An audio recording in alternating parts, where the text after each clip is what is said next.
સુરતના વરાછામાં શીતલ રેસ્ટોરન્ટની ઘટના મામલે મનપાના આરોગ્ય વિભાગે કાર્યવાહી કરી રેસ્ટોરન્ટને સીલ કર્યું છે, જ્યારે બે અધિકારીઓને નોટિસ ફટકારતા ચકચાર મચી ગઈ। સુરતના વરાછા વિસ્તારમાં આવેલી શીતલ રેસ્ટોરન્ટની ઘટનાનો રિપોર્ટ સામે આવ્યા બાદ મનપાના આરોગ્ય વિભાગે મોટી કાર્યવાહી હાથ ધરી છે।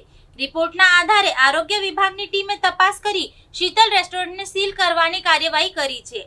આ સાથે સમગ્ર મામલે જવાબદારી નક્કી કરવા માટે મનપાના બે અધિકારીઓને પણ નોટિસ ફટકારવામાં આવી છે।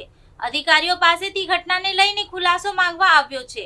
મનપાના આરોગ્ય વિભાગ દ્વારા રેસ્ટોરન્ટમાં સ્વચ્છતા, ખાદ્ય સુરક્ષા અને આરોગ્યલક્ષી નિયમોના પાલન અંગે પણ તપાસ હાથ ધરવામાં આવી રહી છે।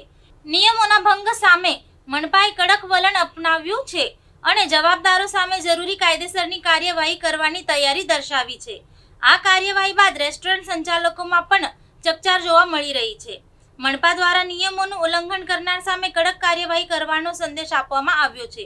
હાલ સમગ્ર મામલે વધુ તપાસ ચાલી રહી છે અને તપાસના આધારે આગામી સમયમાં વધુ કાર્યવાહી કરવામાં આવે એવી શક્યતા છે।